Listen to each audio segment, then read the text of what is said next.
Episode 41 to 50। Arun Mehta, मुझे लगा ही नहीं था कि तुम आओगे, साक्षी सिन्हा ने व्यंग्य भरे स्वर में कहा। शादी के मौके पर पूर्व प्रेमी की उपस्थिति थोड़ी असहज होती है, विशेषकर जब उसका होने वाला पति बेहद प्रतिष्ठित हो। वास्तव में जब अरुण मेहता को निमंत्रण भेजा गया था तो वह भी ललित वर्मा के सुझाव पर हुआ था। भले ही अरुण और साक्षी के बीच कोई ठोस रिश्ता नहीं था, लेकिन नाम मात्र का भी संबंध किसी पुरुष को असहज कर सकता है। अगर अरुण आज नहीं आता तो इसका मतलब होता कि वो कोई खतरा नहीं है और उसे यूं ही भुला देना आसान होता। लेकिन अरुण की उपस्थिति ने साक्षी को थोड़ा चौंका दिया और कुछ पल के लिए वह समझ नहीं पाई कि उसे क्या कहे। अरे, मैं अपने शब्दों का पक्का हूँ। मैंने एक बार कहा था कि चाहे कोई भी शादी हो, हमें जरूर जाना चाहिए।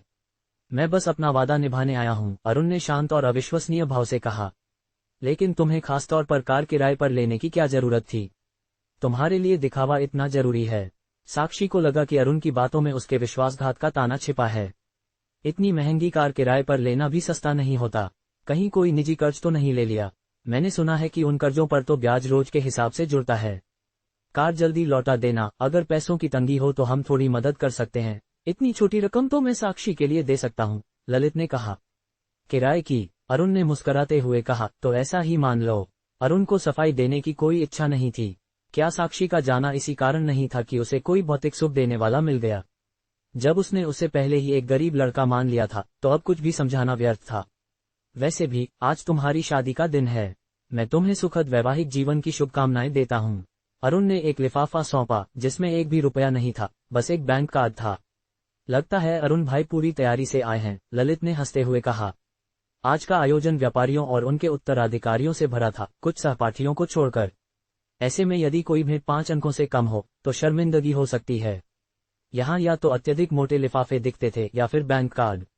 अरुण की आर्थिक स्थिति साक्षी को भली भांति पता थी। पढ़ाई के दौरान वह महीने के केवल 2000 रुपए में गुजारा करता था और अभी तक कोई नौकरी नहीं मिली थी।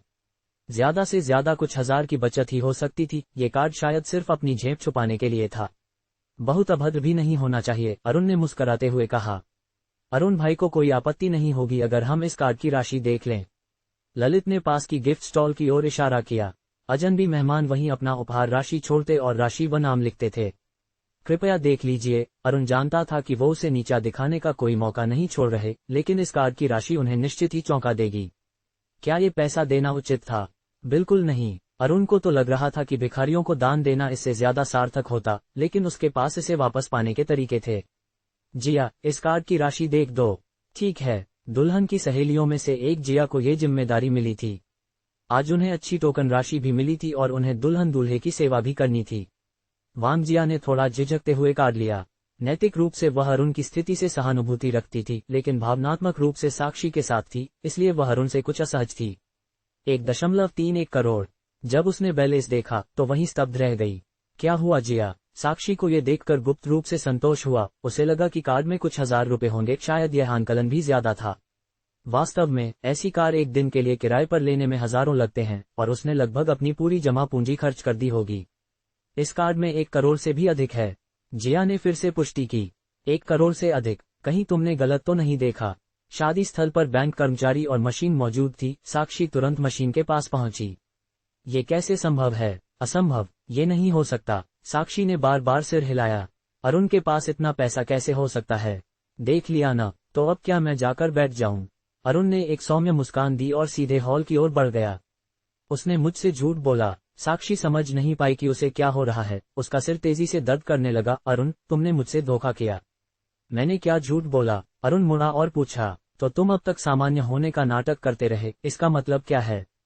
मुझे परखने के लिए? साक्षी चिल्ला पड़ी, जिससे कई लोगों का ध्यान उसकी ओर गया। तुम्हें परखूं? अरुण ने व्यंग्यात्मक मुस्कान दी। क्या तुम इसके लायक हो? यकीन करो या नहीं, मैं वाकई वही गरीब लड़का था जिसे तुमने समझा था। बस मेरे माता पिता ने मुझसे सब छिपा रखा था। मुझे अभी हाल ही में पता चला कि मेरा परिवार असल में काफी संपन्न है। अरुण ने हाथ फैलाए, जैसे कह रहा हो, गलती मेरी है क्या? मेहता सर, उम्मीद नहीं थी कि आप यहाँ मिलेंगे। तभी पीछे से एक जानी पहचानी आवाज आई। अरे, विपिन वर्मा। अरुण ने उस व्यक्ति को तुरंत पहचान लिया। यूनिकॉर्न टेक्नोलॉजी के विपणन निदेशक, जिनसे वो पिछले त्योहार पर लोफिट होटल में मिले थे। तुम यहाँ कैसे? अरे, दूल्हे के पिता से कुछ व्यापारिक सहयोग है तो आमंत्रण मिला था, इसलिए चला आया, विपिन ने कहा। सुना है दुल्हन भी झारखंड टेक्नोलॉजिकल यूनिवर्सिटी से हाल ही में पास आउट हुई है, क्या आप उससे दोस्त हैं? दोस्त? नहीं नहीं, अरुण ने सिर हिलाया, बस पूर्व प्रेमी हूँ। क्या? विपिन का चेहरा आश्चर्य से भर गया। दुल्हन ने $1 अरब की कंपनी के सीईओ को छोड़कर एक छोटे व्यापारी के बेटे से शादी कर ली। भले ही आम लोगों की नज़र में यह अभी भी एक बड़ी उपलब्धि हो, लेकिन बड़े में भी बड़ा फर्क होता है। इसकी पसंद तो बहुत खराब है, विपिन ने होंठ सिकोड़ते हुए कहा। लेकिन मेहता सर, पूर्व प्रेमिका की शादी में आना भी एक दुर्लभ बात है। किसी को मुझे नीचा दिखाने का शौक था, मैं नहीं आता तो उन्हें निराशा होती, अरुण ने जवाब दिया। ओह, ये सुनकर विपिन का चेहरा बदल गया। लगता था कि इसमें एक गहरी कहानी छुपी है। भले ही उसे विवरण न पता हो, लेकिन वह समझ गया कि अरुण का दुल्हन और दूल्हे से कोई अच्छा संबंध नहीं है। मैं पहले अंदर चलूं? अरुण ने हाथ हिलाया और सीधे वेन्यू की ओर बढ़ गया। ठीक है, बाद में मिलते हैं। ... विपिन जी, आप अरुण मेहता को जानते हैं? ललित वर्मा थोड़ी देर से उन्हें देख रहे थे। ये विपिन कोई आम आदमी नहीं थे। 35 की उम्र में अरबों की कंपनी के रीजनल डायरेक्टर बन चुके थे। उनके पिता भी उन्हें खुश करने में लगे रहते और इस सहयोग के लिए उन्होंने काफी प्रयास किया था। जब उन्होंने देखा कि विपिन इतनी विनम्रता से बात कर रहे हैं, तो वो थोड़ा घबरा गए। मेहता सर हमारे यूनिकॉर्न टेक्नोलॉजी के चेयरमैन हैं। जिन लोगों से अरुण को चिढ़ थी, उनके सामने विपिन ने कोई दोस्ती नहीं दिखाई। उन्होंने उपहार राशि छोड़ी और अंदर चले गए, बात करने की कोई इच्छा नहीं जताई। क्या अरुण मेहता यूनिकॉर्न टेक्नोलॉजी के चेयरमैन हैं? ये खबर जैसे एक बम की तरह फटी और सबको चौंका गई। यह असंभव है, ये बिल्कुल असंभव है। अर्जुन वर्मा यूनिकॉर्न टेक्नोलॉजी का अध्यक्ष कैसे हो सकता है? श्रेया सक्सेना को ऐसा लगा जैसे उस पर बिजली गिर पड़ी हो। जो अर्जुन कभी चुपचाप अपमान सह लेता था, वह अब एक विशाल इंटरनेट समूह का अध्यक्ष बन गया था। हालांकि वह अभी अभी मिले मिस्टर वर्मा को नहीं पहचानती थी, लेकिन लियाकत राज की प्रतिक्रिया देखकर, यहां तक कि उसके पिता को भी इस निदेशक को खुश करने की कोशिश करनी पड़ी थी। और मिस्टर वर्मा अर्जुन के सामने इतने विनम्र थे, उनके बीच का दर्जा और हैसियत साफ नजर आ रही थी। उसने सुना था कि लियाकत कहता था कि यह नया प्रोजेक्ट उनकी कंपनी के लिए सबसे अहम है। अगर सफल हो गया तो कंपनी दुगनी हो सकती है, और अगर असफल हुआ तो सारा निवेश बर्बाद हो जाएगा। इस तरह की तेज प्रतिस्पर्धा वाली दुनिया में अगर आप आगे नहीं बढ़ रहे तो पीछे गिर रहे हैं। अर्जुन के वर्तमान दर्जे के साथ सिर्फ एक शब्द से वह यूनिकॉर्न टेक्नोलॉजी और लियाकत की कंपनी के बीच सहयोग को रद्द कर सकता है। अगर थोड़ा बड़ा चढ़ाकर कहें तो उनकी कंपनी का भविष्य अर्जुन के एक शब्द पर निर्भर हो सकता है। श्रेया के दोस्तों ने कानाफूसी शुरू कर दी थी। उनमें से अधिकतर अर्जुन को जानते थे, लेकिन आज उन्होंने एक बिल्कुल नए अर्जुन को देखा था। वांग यूजिया अब समझ चुकी थी कि अर्जुन ने निमंत्रण क्यों स्वीकार किया था। कोई भी ऐसा मौका नहीं छोड़ना चाहता जिससे सिर ऊंचा किया जा सके। सोचो जरा, अर्जुन वर्मा इतना गहराई से सब छुपा रहा था। सच कह रही हो, जब वह श्रेया को डेट कर रहा था और हमें खाने पर बुलाया था, तो एक सामान्य रेस्टोरेंट ही चुना था। किसे पता था कि वह इतना अमीर है? मैंने सुना है कि ऐसे घरों के लड़के अक्सर अपनी गर्लफ्रेंड की परीक्षा लेते हैं। कोई नहीं चाहता कि उनकी साथी सिर्फ पैसे के लिए उनके साथ हो। हाय, ऐसा पैसा छोड़ना तो वाकई अफसोसजनक है ना? लेकिन लियाकत भी बुरा नहीं है। कम से कम श्रेया को अब खाने पीने की चिंता नहीं करनी पड़ेगी। अरे छोड़ो, भूल गए जब अर्जुन आखिरी बार श्रेया से मिला था तो कितनी तीखी बातें हुई थीं। गालियां नहीं थीं, लेकिन हर शब्द सीधा दिल पर वार कर रहा था। हाँ, मैं अर्जुन के रूममेट को जानता हूँ। उसने बताया कि अर्जुन ने पूरी रात बालकनी में बैठकर बिताई और कभी कभी रोने की आवाज भी आती थी। कौन सह सकता है ऐसा दर्द? अगर मैं होता तो अब जब इतनी हैसियत है तो जरूर बदला लेता। अरे याद है, श्रेया ने कहा था कि लियाकत की कंपनी यूनिकॉर्न टेक्नोलॉजी की वजह से इतनी बड़ी हुई है। सोचो जरा, सब कुछ खत्म। वैसे क्या तुमने देखा है कि अर्जुन वाकई में काफी हैंडसम है? हाँ, मैंने तो पहले ही देख लिया था। अगर वह श्रेया को डेट नहीं कर रहा होता तो मैं कोशिश कर चुकी होती। कौन सा पहले से देखा? अभी अभी ध्यान आया होगा। और जब तुम कहती हो कोशिश, तो किस तरह की कोशिश?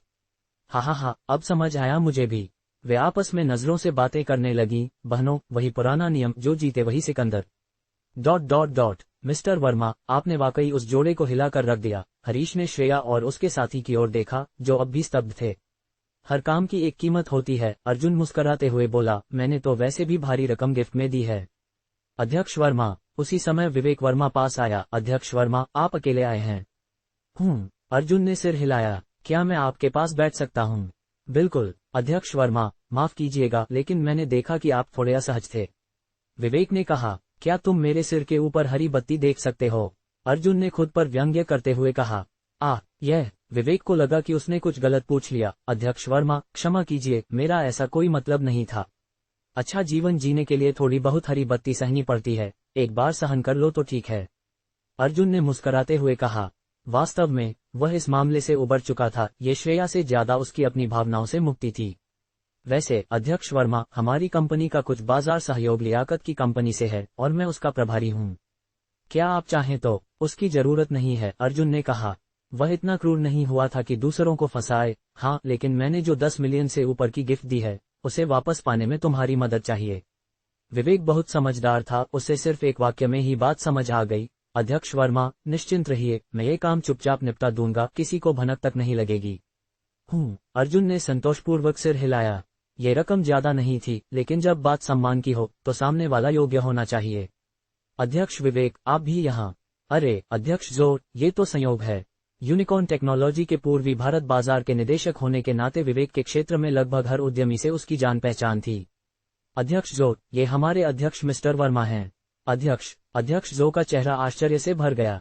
उसने सुना था कि यूनिकॉर्न टेक्नोलॉजी के हिस्सेदारों में हाल ही में परिवर्तन हुआ है और नए अध्यक्ष को अधिकांश शेयर हस्तांतरित किए गए हैं, यानी पूरी कंपनी अब उसी की है।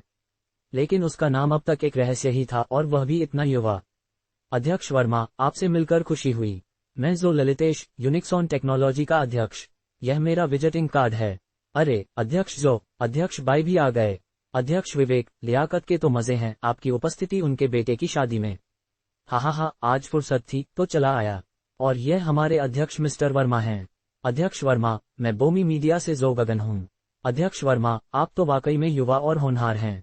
मैं बाई वंदना, जायंट टेक्नोलॉजी से। अध्यक्ष वर्मा, भविष्य में कृपया हम जैसी छोटी कंपनियों का भी ध्यान रखें। ... जैसे ही कुछ उद्योगपतियों ने अर्जुन को घेर लिया, बाकी लोग भी कौतूहल से देखने लगे। शादी में दूल्हा दुल्हन को छोड़ सब एक युवक के आसपास क्यों जमा हो रहे हैं? लेकिन जब लोगों ने पूछा तो पता चला कि यह युवक यूनिकॉर्न टेक्नोलॉजी का अध्यक्ष है। ऐसे व्यक्ति से मिलना आसान नहीं। उपस्थित 70% लोग इंटरनेट इंडस्ट्री से जुड़े थे। अगर इस बड़े नाम के साथ संबंध बन जाएं, तो थोड़े बहुत संसाधन साझा होने पर भी उनकी कंपनी नई ऊंचाई छू सकती है। कुछ ही मिनटों में शादी में आधे से ज्यादा लोग अर्जुन के आसपास जमा हो गए और दूल्हा दुल्हन अकेले से रह गए। असल में इनमें से अधिकतर लोग दूल्हा दुल्हन से कोई खास संबंध नहीं रखते थे, वे तो बस रस्म निभाने आए थे। अब जब इतनी बड़ी हस्ती सामने आ गई तो शादी की क्या अहमियत रह जाती। अर्जुन अपने चारों ओर कंपनी अध्यक्षों की भीड़ में घिर गया। सौभाग्य से हरीश अनुभवी था और उसने पूरे आयोजन को संभाल लिया। उधर श्रेया और लियाकत का चेहरा ऐसा लग रहा था जैसे उन्होंने जहर खा लिया हो। क्या आज उनकी शादी नहीं थी? लेकिन लग रहा था जैसे इस समारोह के मुख्य किरदार कोई और ही बन गया हो। एक भव्य विवाह समारोह की चमक उस समय मध्यम पड़ गई जब मयंक राजवर्धन वहां पहुंचे। उनके आगमन के साथ ही दूल्हा दुल्हन की उपस्थिति जैसे फीकी पड़ गई। पूरे भोज के दौरान कई लोग मयंक के पास आकर उनसे जाम टकराते रहे। जो अनजान थे उन्हें तो यही लगा कि आज के वर स्वयं मयंक हैं। केवल नवविवाहित जोड़ा ही नहीं, उनके माता पिता भी शर्मिंदा महसूस कर रहे थे। क्या ये व्यवहार ठीक था? ये हो क्या रहा है? वह युवक कौन है? विक्रम सुदर्शन की मां ने भौहें सिकोड़ते हुए पूछा। जब से वह युवक आया था, सारा ध्यान उसी पर केंद्रित हो गया था। विक्रम की मां एक ऐसी महिला थी जो प्रतिष्ठा को बहुत महत्व देती थी। यह उनके बेटे का विवाह था या कोई व्यापारिक सम्मेलन? वह यूनिकॉर्न टेक्नोलॉजी का अध्यक्ष है, विक्रम ने भारी स्वर में कहा। वह वही निर्धन छात्र था जिसे उन्होंने कभी बहुत अपमानित किया था, और अब वही व्यक्ति इतना शक्तिशाली बन चुका था कि उनके पारिवारिक व्यवसाय के भाग्य को नियंत्रित कर सकता था। इतनी कम उम्र में? विक्रम की मां आश्चर्य से बोली। ठीक है, जब वह शादी में आमंत्रित हुआ है तो वह संजना का मित्र ही होगा, है ना? विक्रम की मां को पहले संजना को लेकर कुछ संदेह था। उनका परिवार अरबों का मालिक था और संजना बस एक सामान्य सुंदर युवती थी। विक्रम के लिए वे किसी और अधिक प्रतिष्ठित परिवार की कन्या खोज सकती थीं। परंतु बेटे के आग्रह के आगे उन्हें झुकना पड़ा। लेकिन अब यदि संजना मयंक को जानती थी और वह स्वयं विवाह में उपस्थित हुआ था, तो उनके संबंध अवश्य गहरे होंगे। और यदि मयंक उनके व्यवसाय की थोड़ी भी मदद कर दे तो वह 10 संभ्रांत बहुओं से भी बढ़कर होगी। ये सोचते ही संजना के प्रति उनकी दृष्टि पूरी तरह बदल गई। माँ, मयंक मेरा कॉलेज का सहपाठी था। संजना को पूर्व प्रेमी कहना बहुत कठिन लग रहा था। वह जानती थी कि विक्रम की माँ उनके प्रति कैसी हैं। यदि उन्हें ये बात पता चल जाती तो उनका जीवन ससुराल में और कठिन हो जाता। कॉलेज सहपाठी, ये तो बहुत अच्छा है। विक्रम की माँ ने संजना को गले लगा लिया। कॉलेज के सहपाठी तो सबसे अच्छे मित्र होते हैं, और एक ऐसा व्यक्ति यदि तुम्हारा निमंत्रण स्वीकार कर विवाह में आया है तो इसका अर्थ है कि तुम्हारे उससे संबंध अच्छे हैं। संजना, तुम वास्तव में पहचान रखती हो अच्छे लोगों की। ये वाक्य संजना के कानों में तीर की तरह चुभे। यदि वह वास्तव में पहचान रखती होती तो शायद आज मयंक की पत्नी होती। देखो तो सही, यहाँ कितने बड़े उद्योगपति आए हैं। यदि उन्हें पता चले कि हमारे परिवार का यूनिकॉर्न समूह के अध्यक्ष से सीधा संबंध है तो हमारा व्यवसाय इस नगर में निश्चित ही फल फूल जाएगा। तुम तो हमारे परिवार की भाग्य लक्ष्मी निकली। लाभ के सामने विवाह का मूल उद्देश्य गौण हो गया था। यह विवाह शुरुआत से ही व्यापारिक संपर्कों के लिए आयोजित था और अब जब सीधा रास्ता मिल गया था तो क्या ही अच्छा। तुम दोनों क्या कर रहे हो खड़े खड़े? चलो जाकर मयंक जी को जाम भेंट करो। विक्रम की मां ने दोनों को डांटा। यह अवसर बार बार नहीं आता। दुल्हन का कॉलेज मित्र यूनिकॉर्न समूह का अध्यक्ष हो, ये तो गर्व की बात थी। माँ, वह और भी। बस करो। विक्रम ने तुरंत संजना की बांह पकड़ ली। यदि माँ को सच्चाई पता चल जाती तो न केवल संजना को बल्कि उसे भी काफी परेशानी होती। चलो चलकर जाम भेंट करते हैं। अब विक्रम के पास कोई विकल्प नहीं था। उसे भरोसा था कि मयंक उनके अतीत की बात सार्वजनिक नहीं करेगा। हटिए हटिए सभी। विक्रम की मां भीड़ को चीरती हुई आगे बढ़ी। जो लोग मयंक जी से जाम टकराना चाहते हैं कृपया प्रतीक्षा करें। वह हमारे सबसे प्रमुख अतिथि हैं और संजना के सहपाठी भी। अरे, मयंक जी तो दुल्हन के सहपाठी निकले। मैंने कहा था विक्रम कोई साधारण लड़की नहीं लाएगा। उनके रिश्ते भी ऊंचे हैं। हटो हटो, वो लोग आ रहे हैं। हमें अब सुदर्शन परिवार से अच्छे संबंध रखने होंगे। यूनिकॉर्न समूह से उनका रिश्ता है, अब वे जरूर ऊंचाई पर जाएंगे। हाँ, हमें अध्यक्ष से तो संपर्क नहीं मिल सकता पर उनके रिश्तेदारों से तो मिल सकता है। आपका पूर्वानुमान कमाल का था जू साहब। विक्रम और संजना हाथों में जाम लिए अनमने ढंग से मयंक के पास पहुंचे। संजना ने नजरें झुका ली, आंखों में आंसू भर आए। मयंक, आज मेरी शादी में आने के लिए धन्यवाद। हम दोनों आपकी सेवा में ये जाम भेंट करते हैं। संजना ने पूरा जाम पी लिया। उसे गहरा पछतावा हो रहा था। यदि उसने थोड़ी हिम्मत और दिखाई होती तो शायद आज उसकी किस्मत कुछ और होती। मयंक जी, मैं भी आपको ये जाम अर्पित करता हूँ। विक्रम ने भी पी लिया। आप लोगों की कृपा है। मैंने संजना से वादा किया था कि हम एक दूसरे की शादी में अवश्य शामिल होंगे। आज वही वादा निभाने आया हूँ, मयंक ने मुस्कुराते हुए कहा। किसी ने मयंक के शब्दों की गहराई नहीं समझी। सबको यही लगा कि दुल्हन से उनका रिश्ता बहुत गहरा है। जाम पी लिया, भोज में भी सम्मिलित हो गया। अब मैं चलता हूँ, मयंक ने पास खड़े अपने सहायक हरीश से कहा। चलो हरीश जी। मयंक जी। हरीश ने सभी विजिटिंग कार्ड इकट्ठे किए और मयंक के साथ बाहर खड़ी रोल्स रॉयस की ओर बढ़ गया। संजना, मयंक जी को विदा करो। जी। संजना वहीं स्तब्ध खड़ी रह गई। उसने सोचा नहीं था कि मयंक कोई प्रतिशोध नहीं लेगा। उसने मान लिया था कि अब मयंक अपने प्रभाव से उसे अपमानित करेगा। परंतु मयंक बिल्कुल शांत था, जैसे वह सिर्फ एक सामान्य मित्र की शादी में आया हो। शायद उसके दिल में उस दिन के बाद मेरे लिए कोई जगह नहीं बची, संजना ने स्वयं से फुसफुसाते हुए कहा। ... मयंक जी, आप इतने नर्म क्यों पड़ गए? आप चाहें तो एक आदेश से इनका व्यवसाय इस नगर से मिटा सकते हैं। लेकिन जरूरत नहीं है, मयंक ने कहा। यदि मैं ऐसा करता तो इसका मतलब होता कि मैं अब भी इसे बहुत गंभीरता से ले रहा हूँ। अब मेरी दुनिया में कोई और है। मयंक की आंखों के सामने एक काल्पनिक चेहरा उभरा। चलो अब घर चलते हैं। ओह हाँ, जाते जाते वह नकद उपहार याद से वापस ले लेना और उसका दोगुना कर देना। मयंक मुस्कुराया। जिन्होंने मुझे अपमानित किया, मैं उन्हें यूं ही नहीं छोड़ता। पर आपने तो कहा था कि आप ये सब गंभीरता से नहीं ले रहे। वो अलग बात है। Open mouth smile. अगली सुबह जहांगीर मल्होत्रा को वांगलाल की शिकायत भरी आवाज से नींद से जगाया गया। जहांगीर मल्होत्रा। अध्यक्ष जहांगीर, मैंने कल पूरे दिन तुम्हें कॉल किया, आखिर तुम कर क्या रहे थे? कल मैं अपनी पूर्व प्रेमिका की शादी में गया था। तो क्या? कमाल है, तू तो बड़ा हिम्मती निकला, अपनी एक्स की शादी में गया। ऐसा धमाकेदार खुलासा सुनकर वांगलाल अपने मुद्दे भूल ही गया। मैं सोचता था सिर्फ मैं ही गर्लफ्रेंड बदलता हूँ, लेकिन तू भी निकला बड़ा खिलाड़ी। जहांगीर बाबू, कौन सी बदलना? मैं अभी भी कुंवारा हूँ, तो बदलने का सवाल ही नहीं। क्या मैं ऐसा लगता हूँ कि लड़कियों को गैर जिम्मेदाराना छोड़ने वाला हूँ? क्या तुमने उसे छोड़ा था? वांगलाल ने चौंक कर पूछा। कहीं उसने तुम्हें तो नहीं छोड़ दिया? कौन बेवकूफ लड़की ऐसा करेगी? मैं लड़की होता तो खुद तुमसे शादी कर लेता। मत उल्टी बातें बोल, जहांगीर ने नाक सिकोड़ते हुए कहा। और हाँ, सही पकड़ा, उसने ही मुझे छोड़ा था। भाई, तू तो और भी खतरनाक निकला। अब मैं तेरी उस एक्स को देखना चाहता हूँ जिसने जहांगीर मल्होत्रा का दिल तोड़ा। कहीं तूने अपनी दौलत के बारे में तो नहीं छिपाया था उससे? उस वक्त मुझे खुद ही नहीं पता था कि मैं इतना अमीर बनूंगा, तो उसे क्या बताता। हाँ, यानी उस वक्त तू एकदम फट्टू था। वांगलाल हंसा। पर कल तूने जरूर धूम मचा दी होगी। लड़की रो रो कर माफी मांग रही होगी, है ना? तू बहुत ज्यादा फिल्में देखता है क्या? मैं इतना छोटा दिल वाला नहीं हूँ।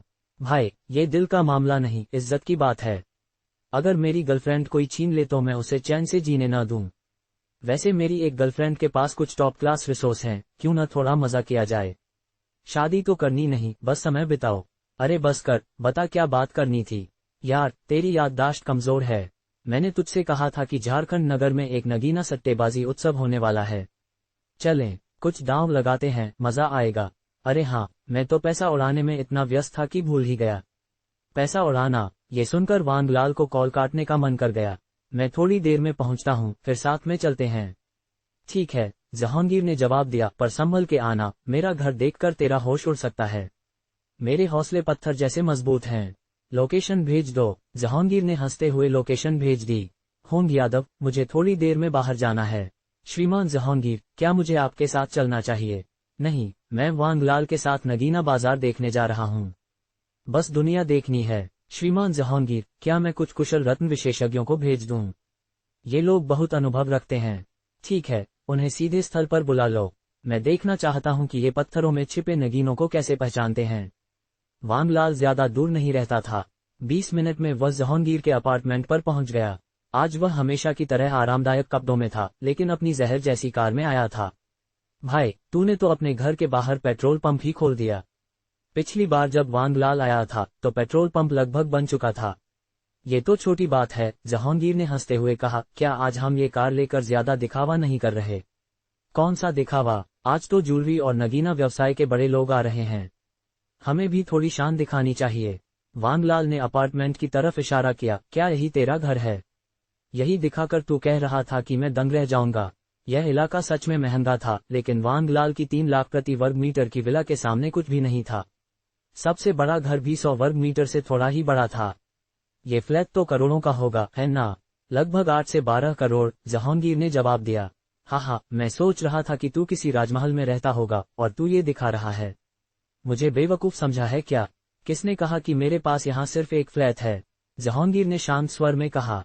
क्या तूने पूरी मंजिल खरीद ली क्या? गरीबों की सोच सीमित होती है, लेकिन अमीरों की भी कोई खास नहीं लगती।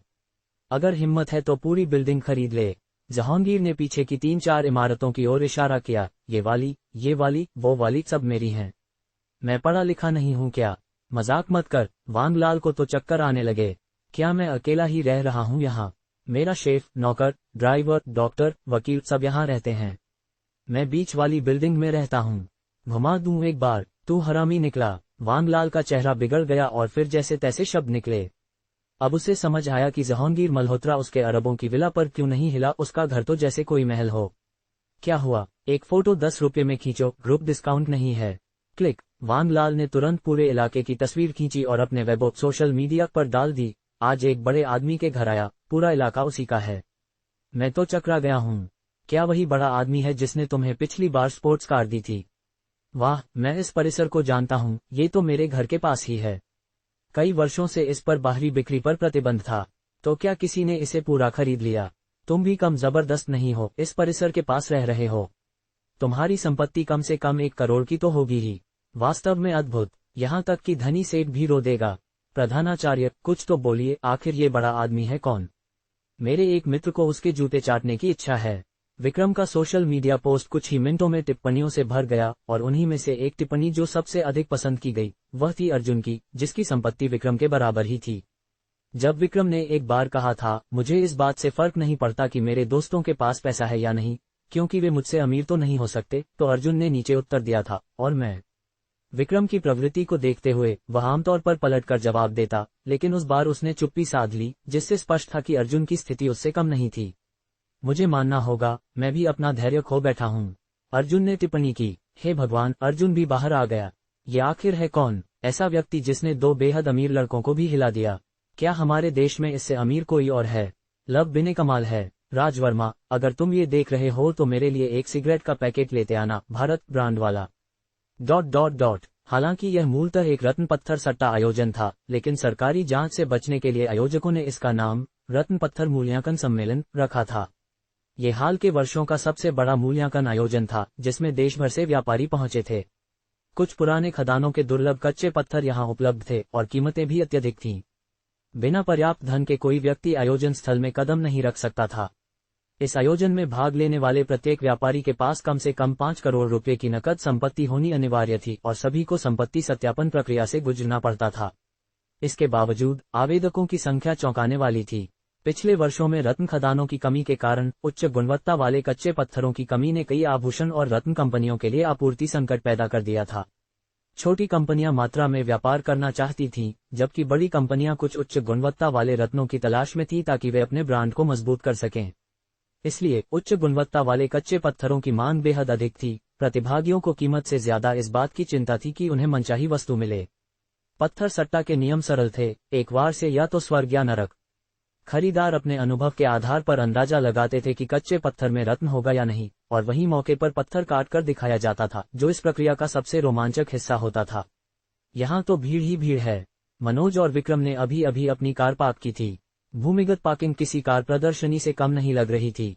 हालांकि यह मनोज के स्पोर्ट्स कार गैराज से कम थी, पर 1 करोड़ से ऊपर की कारें भी बहुत थीं, जो इस आयोजन में आए लोगों की संपन्नता को दर्शाती थीं। बिल्कुल, यह आयोजन पिछले दशक का सबसे बड़ा है। यहाँ मौजूद कच्चे पत्थरों का संयुक्त मूल्य आकाश छूता है। सबसे महंगे पत्थरों की कीमत करोड़ों में है। आम लोग तो इन्हें छूने की हिम्मत भी नहीं करते।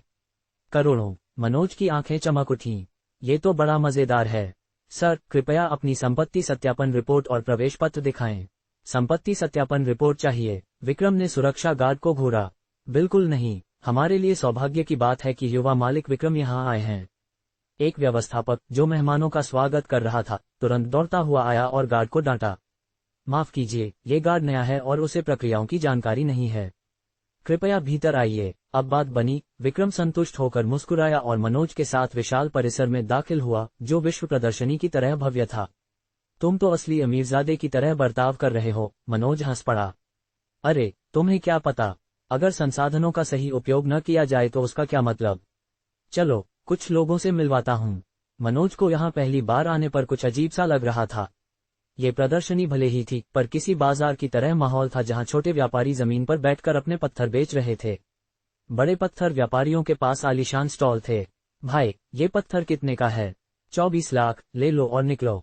इतना महंगा, इसमें रत्न निकलेगा। अगर पता होता तो क्या मैं यहाँ बेच रहा होता। और ये वाला 100,000, सबसे घटिया माल है।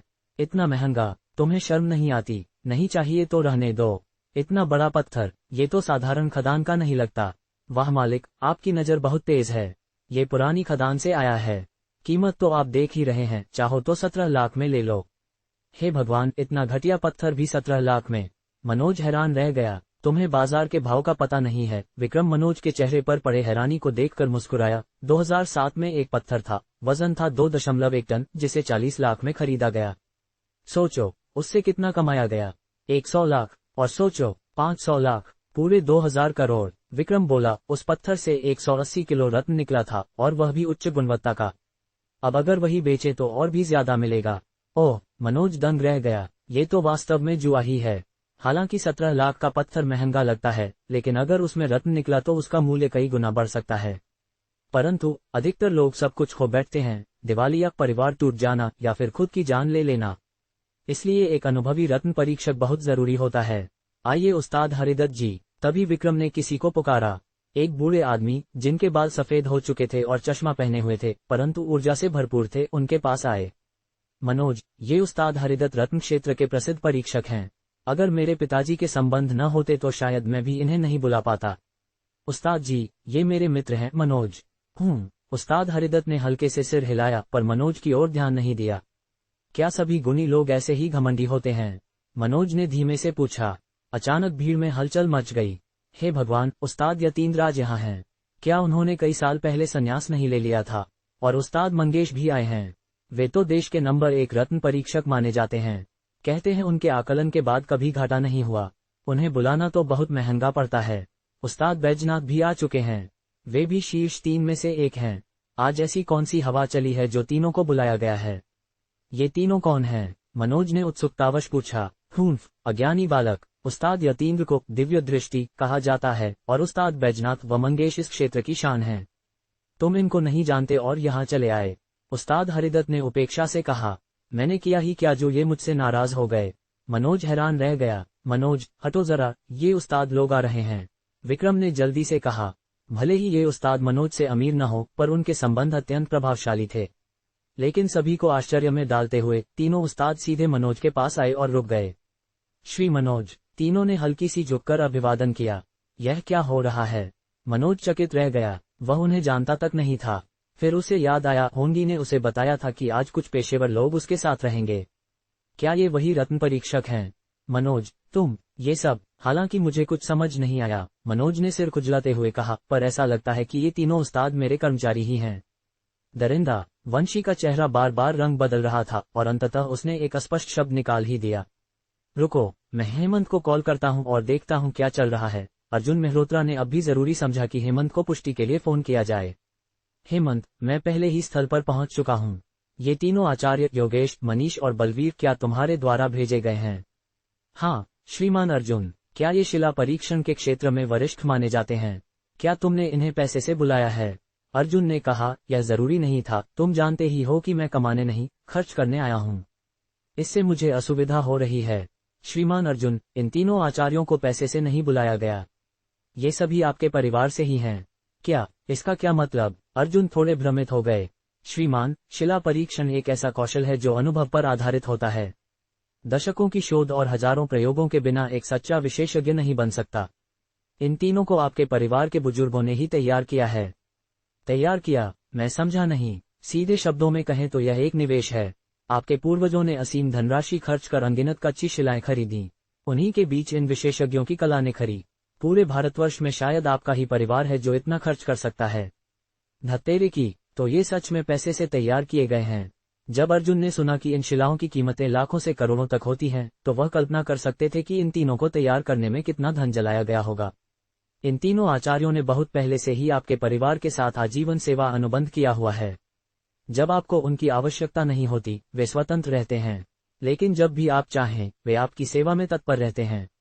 इसलिए मैंने उन्हें आज सम्मेलन में आपके साथ भेजा है। तो बात ऐसी है, अब मैं समझा। आज मुझे इन तीनों आचार्यों को कष्ट देना होगा। अर्जुन ने आदर से कहा। यद्यपि संबंध स्वामी और सेवक का था, फिर भी वे तीनों बुजुर्ग थे, इसलिए अर्जुन ने शिष्टता दिखाई। श्रीमान अर्जुन, आप अत्यधिक विनम्र हैं। ये तो हमारा कर्तव्य है। यदि आपको कोई कच्ची शिला पसंद आए तो बताए। हम तीनों वृद्धों की विशेषज्ञता आज भी ठोस है, मुख्य आचार्य योगेश ने कहा। उन्हें हेमंत का फोन पाकर बहुत आश्चर्य हुआ था। जिंदगी में पिछली बार उन्हें आपके परिवार द्वारा बुलाया गया था, वह भी दशकों पहले। वे तो उस परिवार को लगभग भूल ही चुके थे। अर्जुन मेहरोत्रा के प्रकट होते ही वे सब कुछ पुनः याद करने लगे। पूरे भारतवर्ष, बल्कि विश्व में, ऐसा एक अत्यंत साधारण दिखने वाला परंतु अजेय परिवार है। पुराने वंशी, मैंने पता कर लिया। ये तीनों आचार्य हमारे ही परिवार से हैं। वास्तव में ये तुम्हारे परिवार के लिए काम करते हैं। वंशी भले ही इस क्षेत्र से न जुड़ी हो, फिर भी सम्मेलन में आने से पहले उन्होंने थोड़ी खोजबीन कर रखी थी। ये तीनों निश्चित ही शिला परीक्षण जगत के दिग्गज माने जाते थे, और ये आजीवन अनुबंध पर हैं। हे भगवान, तो इनका क्या फर्क है तुम्हारे परिवार के सेवकों से? वंशी भावनाओं पर काबू न रख सकी और जोर से बोल पड़ी, पर तीनों आचार्य मुस्करा दिए। तकनीकी रूप से वह गलत नहीं थी, ये वास्तव में परिवार के सेवकों जैसे ही थे। हालांकि अर्जुन मेहरोत्रा जैसे परिवार की सेवा करना आसान नहीं होता। एक बार कोई इस परिवार से जुड़ गया तो उसे जीवन भर सुरक्षा और प्रतिष्ठा मिलती है। सुना तुम सब ने? तीनों आचार्य कह रहे थे कि वे उस युवक के साथ आए हैं। सुना, और यदि कोई बताता भी नहीं तो हम समझ ही जाते। आचार्यों की आवाज में जो सम्मान था वो खुद बता रहा था। आखिर इस युवक की पृष्ठभूमि क्या है? सिर्फ दौलतमंद होना काफी नहीं, ऐसे आचार्यों को ये व्यवहार तभी मिलेगा जब कोई बड़ा रसूख रखता हो। कहीं ये किसी केंद्रीय नेतृत्व का सदस्य तो नहीं? संभव है, ध्यान रखना, भविष्य में इसे अनजाने में नाराज न कर बैठें। ... इसी क्षण वह आचार्य हो अब हरिहर गुरु, जो अभी तक अर्जुन पर अकड़ रहे थे, उनके पैरों तले जमीन खिसकने लगी। उनके पास वास्तव में कला थी और उन्होंने शिला परीक्षण से 1 अरब से भी ज्यादा कमाई की थी, परंतु उन 3 आचार्यों के सामने वे कई स्तर पीछे थे। उनके आचरण से स्पष्ट था कि अर्जुन की उत्पत्ति अत्यंत विशिष्ट थी। श्रीमान अर्जुन, क्षमा करें, मेरा रवैया अभी कुछ अनुचित था। मैं हूँ। अर्जुन ने ठंडी दृष्टि से देखा। उन्हें सबसे अधिक घृणा इसी प्रकार के अवसरवादी लोगों से होती थी। जब अर्जुन ने उन्हें नजरअंदाज किया तो वह तुरंत तीनों आचार्यों की ओर बढ़ा। आचार्य योगेश, मैं। पर तीनों ने भी उसे ठंडा सा उत्तर दिया। जब अर्जुन ऐसे व्यक्ति से बात करना नहीं चाहते तो वे भी कोई कृपा दिखाने वाले नहीं थे। ये शिला कटाई क्षेत्र है। वंशी ने अर्जुन को मशीनों की एक कतार की ओर ले जाया, जहां एक व्यापारी अपनी पसंदीदा शिला कटवाने ला चुका था। इन पत्थरों में कुछ भी नहीं होगा, योगेश आचार्य ने एक नजर डालकर कहा, और बाकी दो ने भी सहमति में सिर हिलाया। निश्चित ही वे पत्थर हरे रंग की एक बूंद के बिना मलबे में बदल गए। हटो हटो, एक मध्यम आयु का आदमी चुभती आंखें और मोटी सोने की जंजीर पहने एक गाड़ी को धक्का देते हुए आया। उसकी शिला 200 पाउंड से कम न थी। भाई जरा सावधानी से, ये पत्थर मुझे 4 लाख से अधिक का पड़ा है। चिंता मत करो, मैंने आज तक किसी पत्थर में अंदर का जड़ाव नहीं बिगाड़ा, अनुभवी मजदूर बोला और तुरंत काम में लग गया। हाँ, दिखावा है, लगता है तुम्हारे 4 लाख अब मिट्टी में मिल जाएंगे, योगेश हंस पड़ा। कुछ मिनटों बाद वहां बस उस आदमी का मुरझाया चेहरा और पत्थरों का ढेर रह गया। ये तो रोचक है। योगेश की दृष्टि पास खड़े एक अधेड़ पुरुष की एक छोटी सी 10 पाउंड की पत्थर की ओर गई। ये देखने में बचा कुचा टुकड़ा लगता था, आम लोग तो इसे कभी नहीं खरीदते। भाई तुम ऐसे पत्थर खरीदते हो, अगर पैसा ज्यादा है तो भी यूं बर्बाद नहीं करना चाहिए।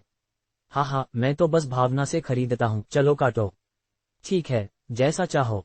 मजदूर ने पानी छिड़का और सावधानी से कटाई शुरू की। जैसे ही पत्थर की सतह का हल्का सा हिस्सा निकाला गया, हरेपन की चमक मलबे के साथ फैल गई। हरा रंग है, धत्तेरे की, ये बेकार पत्थर भी हरा निकला। ये तो किस्मत का धमाका है। जब पत्थर पूरी तरह से कटा, उसमें से मुट्ठी भर बर्फीले प्रकार का जड़ाव निकला। वह पत्थर केवल 20,000 में खरीदा गया था, पर वह जड़ाव लगभग 10 लाख का था। रोचक, ये दृश्य देखकर अर्जुन मेहरोत्रा का भी मन ललचा उठा। तो 2-4 पत्थर आजमाना चाहोगे? वंशी भी उत्साहित थीं। 3 आचार्यों के होते भला आज हार कैसे हो सकती थी। चलो, अर्जुन सीधे कच्चे पत्थर के बाजार की ओर बढ़ गया। इन 2 आचार्यों के साथ आज तो हम मालामाल होने वाले हैं। वंशी का चेहरा उल्लास से भरा था। वह पहले से ही अमीर थी, पर कौन ज्यादा दौलत से इनकार करता है, विशेषकर अर्जुन जैसे मित्र के साथ। सोचो, पहले ही प्रयास में मुझे ऐसा अवसर मिला। हाँ। वंशी हंसी, आंखें छोटी होकर चमक उठी। तीनों आचार्यों की पहले की सहज राय से ही उनकी प्रतिभा साफ दिख रही थी। पत्थर पर दांव लगाना। अर्जुन ने वंशी की ओर देखा। किसने कहा मैं पत्थरों पर दांव लगाने आया हूँ? अगर दांव नहीं लगाना है तो यहाँ क्या कर रहे हो? और ये 2 आचार्य अंगरक्षक बनाकर लाए हो? हाँ, अर्जुन रहस्यमयी ढंग से हंसे। दांव वे लगाते हैं जिनके पास पूंजी नहीं होती, ये तो केवल निर्धन की मजबूरी है। इसका क्या मतलब है? वांगलिंग अभी तक जाहिर मल्होत्रा की मंशा नहीं समझ पाया था। क्या वे आज इन 3 उस्तादों के साथ पत्थरों पर दांव लगाने नहीं आए थे? अरे हाँ, वांगलिंग ने माथे पर हाथ मारा। जब ये 3 उस्ताद साथ हों तो इसे जुआ कैसे कह सकते हैं? उस्ताद यतीन्द्र 90% से भी अधिक सटीकता से किसी पत्थर में जैद की मौजूदगी का अंदाजा लगा सकते थे। अगर उन्हें कोई पत्थर पसंद आ जाता तो उसमें जैद होना लगभग तय होता था।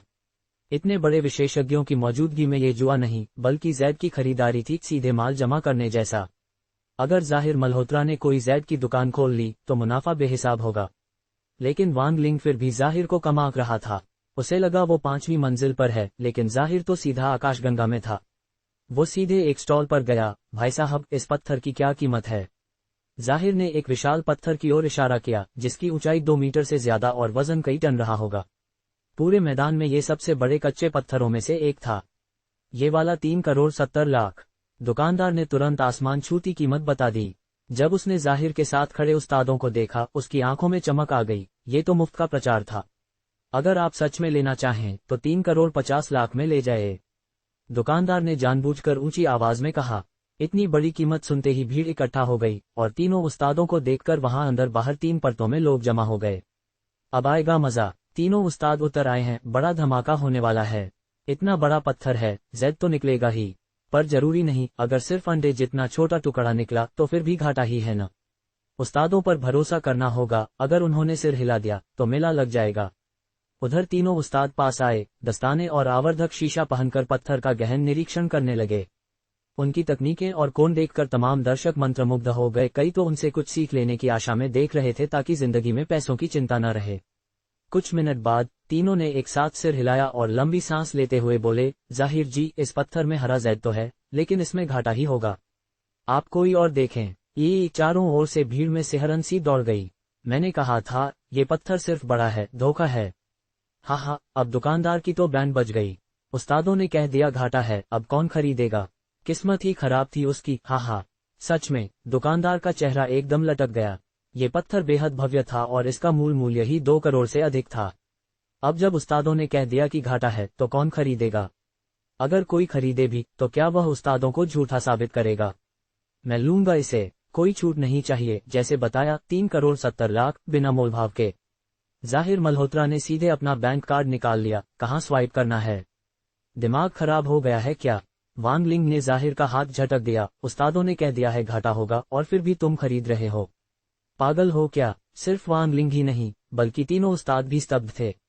ये जाहिर आखिर कर क्या रहा था? क्या वो उनकी क्षमता को चुनौती दे रहा था?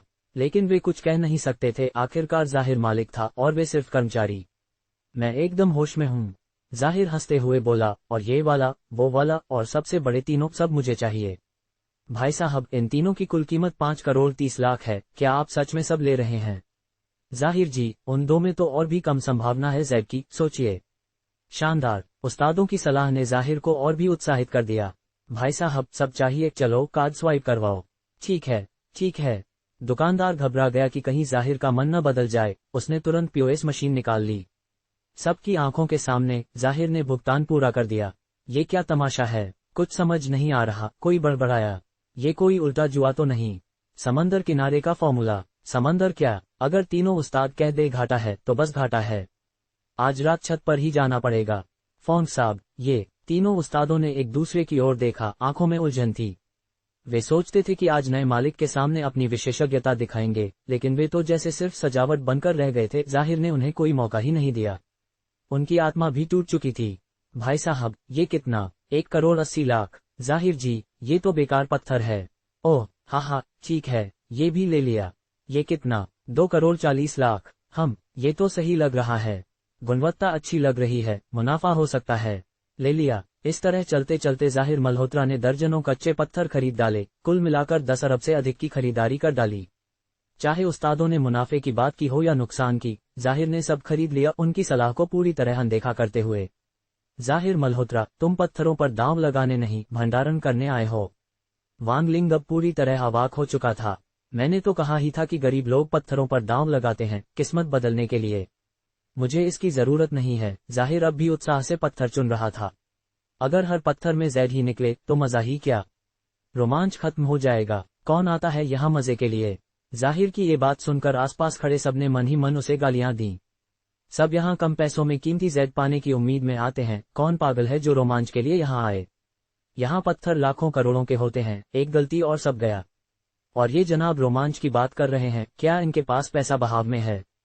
वांग भैया, मैं पैसे खर्च करूं या नहीं, मैं तो दुनिया का सबसे अमीर आदमी हूं। जरा सा खर्च करके रोमांच महसूस करना तुम्हें बेकार लगता है?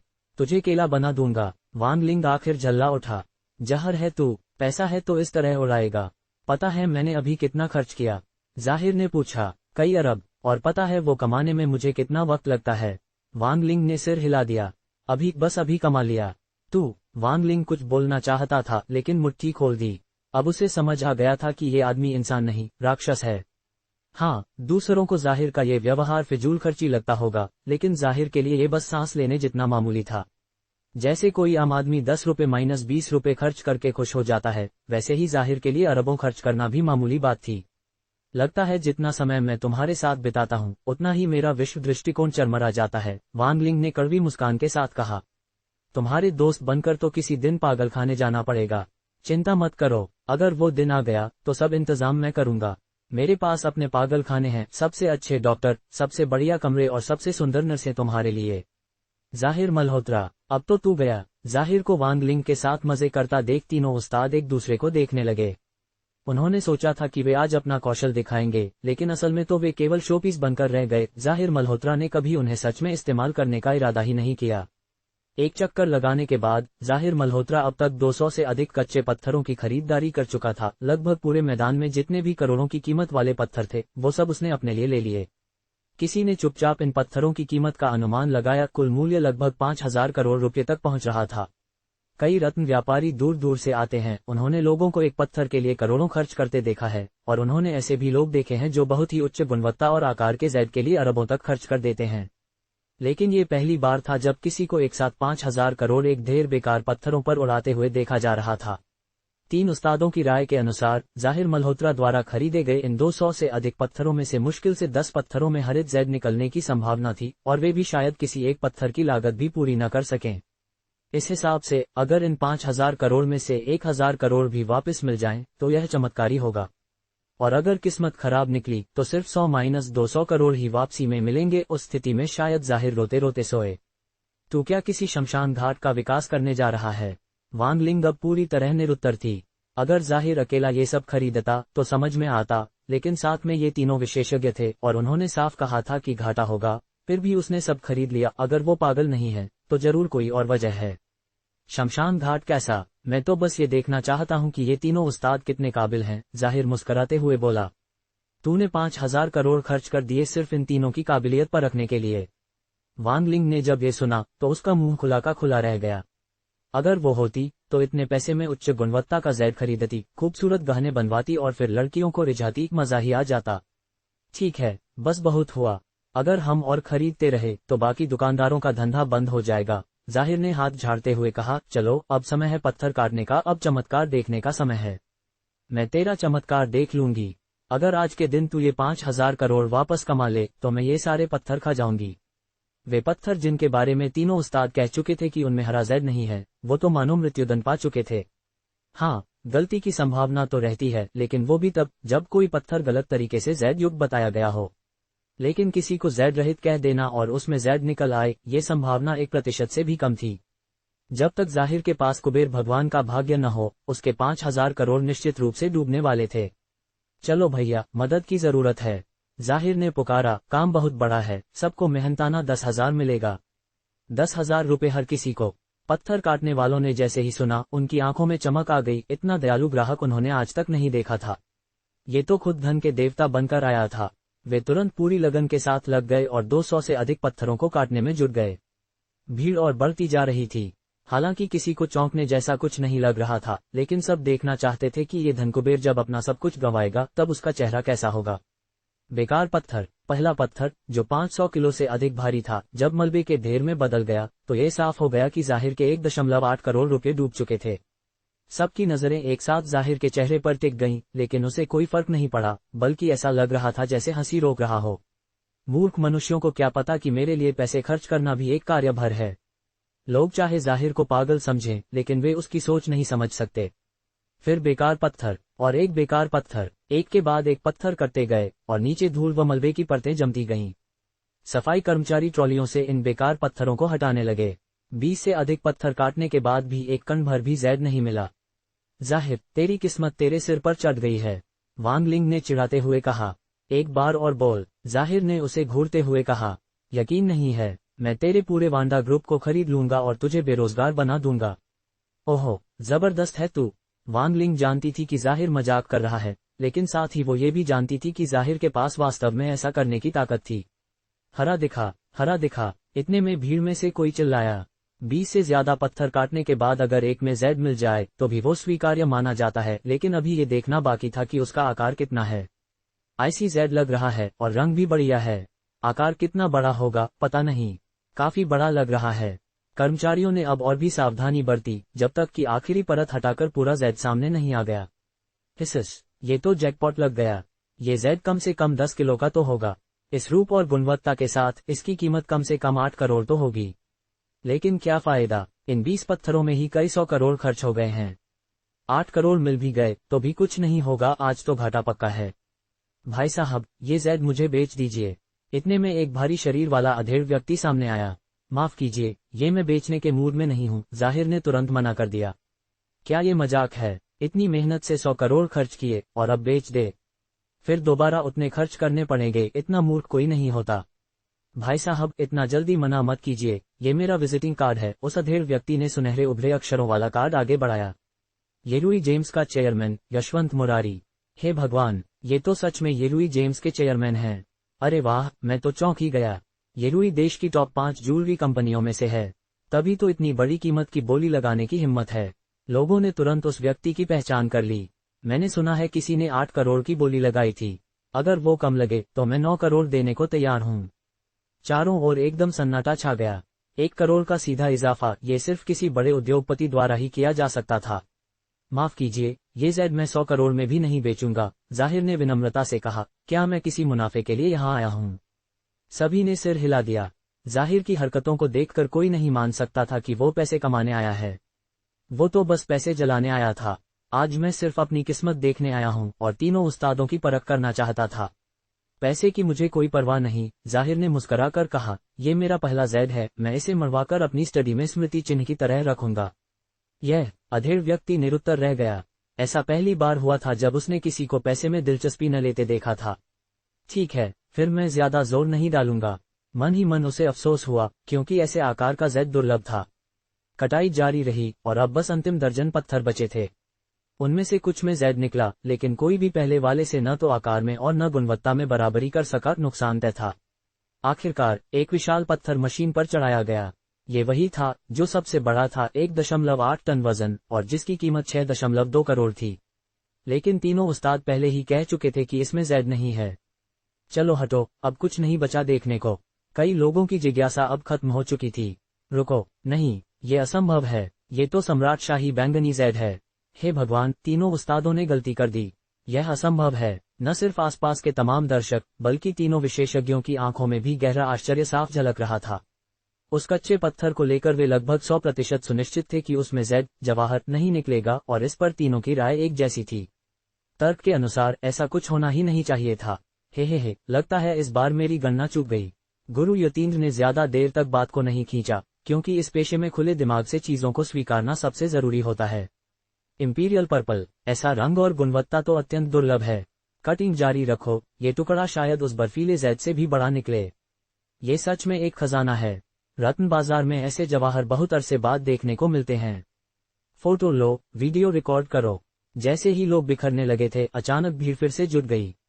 ये खबर आग की तरह फैल गई और लगभग पूरा आयोजन स्थल उस स्टोन कटिंग क्षेत्र में 3 परतों में घिर गया, अंदर से लेकर बाहर तक। ये तो अद्भुत है। यहाँ तक कि जहरान मल्होत्रा भी मान गया कि यह जैद वाकई बहुत सुंदर था। अगर वो लड़की होता तो शायद पागल ही हो जाता। वहीं वंदना लांबा तो लगभग लार टपका रही थी। अब हम अमीर बनने वाले हैं जहरान, शायद आज तुम्हारा घाटा भी ना हो, वंदना ने ईर्ष्या से कहा। बर्फीले प्रकार से श्रेष्ठ जैद तो वैसे भी दुर्लभ होता है, और यह इंपीरियल पर्पल है। इसकी कीमत शायद ग्राम में मापी जाए, और इस पत्थर की जो परत दिख रही थी, उसके आधार पर यह करीब 180 किलो तक निकल सकता था। भाड़ में जाए घाटा। अगर इसकी वाकई में इतनी कीमत निकली तो मैं इसे अपने बाथरूम में रखूंगा, पांव रखने के लिए जब टट्टी करूं। तू हैवान है। वंदना ने दांत पीसते हुए जहरान को देखा। उसे पूरा विश्वास था कि जहरान सच में ऐसा कर सकता है। यह जैद इतना कीमती था कि वहां मौजूद एक बूढ़ा मजदूर जो दशकों से इस काम में था भी कभी ऐसा नहीं देख पाया था। एक आदमी के बस की बात नहीं थी इस पत्थर को जल्दी प्रोसेस करना, लेकिन कोई भी वहां से हिला नहीं, क्योंकि ऐसा मौका शायद कई दशकों में एक बार आता है। आखिरकार पूरे दर्शकों की आंखों के सामने इंपीरियल पर्पल जैद पूरी तरह सामने आ गया, और उसका विशाल आकार देख सभी स्तब्ध रह गए। कई मजदूर मिलकर उसे तौलने के लिए तराजू पर रख पाए। 154 किलो। हाय राम, भीड़ में एक भारी सांस जैसी प्रतिक्रिया गूंजी। अब तक रत्न बाजार में जो सबसे बड़ा जैद मिला था वो 180 किलो का था, और उसने 20 अरब अमेरिकी डॉलर में बिक्री की थी, जैसा कि वंदना ने बताया था। जहरान मल्होत्रा का ये टुकड़ा थोड़ा हल्का था, लेकिन वह वाला तो सिर्फ बर्फीले श्रेणी का था, और यह इंपीरियल पर्पल यानी एकदम उच्च स्तर। मुझे नहीं लगता यहाँ कोई ऐसा है जो इसे खरीद सके। उस समय का 20 अरब डॉलर आज के 20 अरब डॉलर के बराबर नहीं था, और कोई सोच भी नहीं सकता था कि यह टुकड़ा कितनी कीमत ला सकता है। गुरु यतीन्द्र, हमें इसका अनुमान बताए। भले ही हम खरीद न सकें, लेकिन जानना तो है कि इसकी कीमत क्या हो सकती है। हे, गुरु यतीन्द्र अपनी दाढ़ी सहलाते हुए बोले। मैं, यतीन्द्र प्रसाद, ने भी कभी इतनी बड़ी इंपीरियल पर्पल जैद नहीं देखी, और फिर भी चूक गया। मेरे अनुमान में इसकी कीमत 80 अरब अमेरिकी डॉलर से कम नहीं होगी। सस, ये सुनकर कोई भी शांत नहीं रह पाया। सभी को लगा था कि जहरान आज सब कुछ गंवाने वाला है, लेकिन इस जैद ने उसे न सिर्फ बचाया बल्कि उसे अरबों का लाभ भी दिला दिया। अरे वंदना, मुझे तो ऐसा लगा था किसी ने कहा था कि अगर मैं जीत गया तो वह ये सारे पत्थर खा जाएगा। जहरान मल्होत्रा ने एक अजीब सी मुस्कान के साथ कहा। कौन था इतना दुस्साहसी? ये तो मुफ्त में खान पान करने की कोशिश लगती है। वंदना ने ऐसे व्यवहार किया जैसे उसने कुछ कहा ही नहीं। तुम इस टुकड़े का क्या करने वाले हो? वंदना ने पूछा। क्या सच में इसे बाथरूम में रखने वाले हो? मुझे तो इस पर दया आ रही है। सोच रहा हूँ। वैसे भी जहरान इस जैद को कभी बेचने नहीं वाला था। अगर बेचता तो खाते में एक झटके में अरबों आ जाते, और आज की सारी मेहनत व्यर्थ हो जाती। श्रीमान युवराज, जहरान ने दूर खड़े युवराज मूर्तिकला युवन ज्वेल्स के चेयरमैन युवराज मोहन को पुकारा। क्या आप इस जैद में दिलचस्पी रखते हैं? दिलचस्पी किसे नहीं होगी। अगर सही से रखा जाए तो ये कंपनी का खजाना बन सकता है, पीढ़ियों तक विरासत में चल सकता है, या संग्रहालय में रखा जाए तो राष्ट्रीय धरोहर बन जाए। लेकिन 80 अरब रुपये की बात है, किसके पास होंगे इतने? यहाँ तक कि युवराज मोहन के पास भी नहीं। उनकी कंपनी की कुल वैल्यू तो 80 अरब से कहीं ज्यादा थी, परंतु ज्यादातर संपत्तियां अचल थीं। उनके पास नकदी में शायद 10 अरब भी नहीं थे, और अगर जुटाना भी चाहें तो उन्हें शेयरधारकों की मंजूरी चाहिए होती। युवक, न सिर्फ मैं, यहाँ जितने लोग हैं सबको मिला दे तो भी शायद इतनी रकम ना जुटा पाएं, युवराज ने मुस्कुराते हुए कहा। हाँ, अगर कुछ वक्त मिलता तो शायद वह कोशिश कर सकते थे। मैंने तो कहा ही नहीं कि मैं इसे बेचना चाहता हूँ, जहरान बोला। मैं तो बस दोस्त बनाना पसंद करता हूँ, और मुझे आपकी शैली बहुत पसंद आई तो मैं ये ज़ैद आपको दे रहा हूँ। क्या जहरान, तुम पागल हो गए हो क्या? अगर फ्री दे रहे हो तो मुझे दो, मैं ले लेती हूँ। वंदना तुरंत चिंतित हो उठी। बाकी सभी लोग उसे पागल समझने लगे। 80 अरब का ज़ैद, और वो किसी अजनबी को यूं ही दे रहा था। लेकिन मेरी एक शर्त है, जहरान ने जोड़ा। श्रीमान युवराज, आपकी कंपनी इतनी बड़ी है तो जरूर आपके पास बेहतरीन शिल्पकार और डिजाइनर भी होंगे। युवराज मोहन अभी भी आश्चर्य में खोए हुए थे और ध्यान ही नहीं दिया कि उनका चेहरा थोड़ा सुन्न हो गया था। श्रीमान युवराज, श्रीमान युवराज। ओह हाँ, उन्होंने जवाब दिया। मेरी कंपनी जरूर जहरान जी की कंपनी जितनी बड़ी नहीं है, पर मेरे डिजाइनर घरेलू और अंतर्राष्ट्रीय दोनों स्तरों पर प्रसिद्ध हैं, पूरी तरह से विश्व स्तरीय। तो फिर ऐसा करें श्रीमान युवराज, इस ज़ैद का आधा हिस्सा मेरे लिए आभूषण और सजावटी वस्तुओं में तराश दीजिए, और दूसरा आधा हिस्सा आप अपने मेहनताना के रूप में रख लीजिए। कैसा रहेगा? सच में युवराज की सांसें तेज हो गईं। इतने बड़े खजाने के सामने मेहनताना तो कुछ भी नहीं था, आधा हिस्सा तो ऐसे ही मुफ्त मिल गया। बिल्कुल, आप अभी ज़ैद ले सकते हैं, लेकिन मुझे 1 हफ्ते के अंदर वो सभी वस्तुएं चाहिए। कर सकते हैं आप, और उस बर्फीले ज़ैद से एक अल्ट्रामैन की मूर्ति बना दीजिए, वो जल्दी नहीं चाहिए। क्या बकवास मांग है ये? वंदना ने अपना चेहरा ढक लिया। इतने लोगों के सामने अल्ट्रामैन मांगना बड़ी शर्म की बात थी। हाँ, 1 हफ्ता तो कठिन समय सीमा है, ऐसा खजाना हो तो महीनों लग सकते हैं, लेकिन युवराज की कंपनी में सबसे अच्छे शिल्पकार और उच्चतम उपकरण हैं। दिन रात काम हो तो हफ्ते भर में संभव है। तो फिर कृपया शुरू कीजिए, जहरान ने कहा, और फिर बिना पीछे मुड़े चल पड़ा। जहरान, क्या तुम युवराज को जानते हो? वंदना तेजी से पीछे भागी और उत्सुकता से पूछा। उसके अनुसार जहरान बिना वजह ऐसा कुछ नहीं करता। नहीं, जहरान ने सिर हिलाया।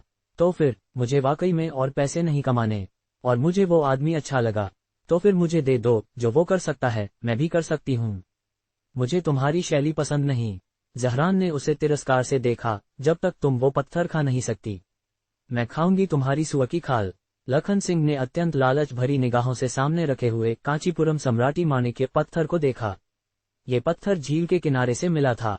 इसकी बनावट अत्यंत चिकनी थी, सतह पर एक स्वाभाविक हरे रंग की झलक थी और किनारों पर काली धारीदार रेखाएं थीं। ये देखने में ही एक अनमोल धरोहर प्रतीत हो रहा था।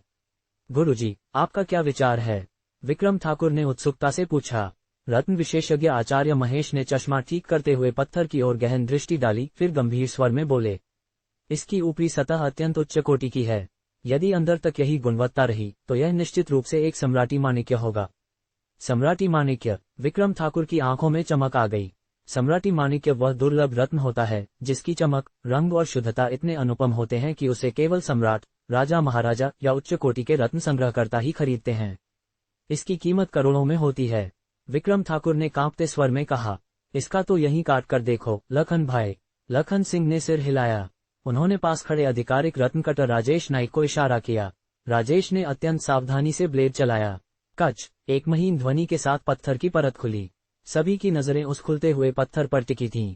जैसे ही अंदर का भाग उजागर हुआ, एक गहरी नीली हरी रोशनी फूट पड़ी। आचार्य महेश की आंखें चौंधिया गईं। ये तो वास्तव में सम्राटी माणिक्य है। बधाई हो, तुम्हारे इस रत्न की कीमत 5 करोड़ से ऊपर होगी। विक्रम ठाकुर वहीं चुपचाप बैठ गए। उनके चेहरे पर एक विचित्र सी शांति और उत्तेजना थी। उन्होंने आंखें बंद की और सिस्टम को बुलाया। सिस्टम, मुझे इस रत्न का मूल्य बताओ।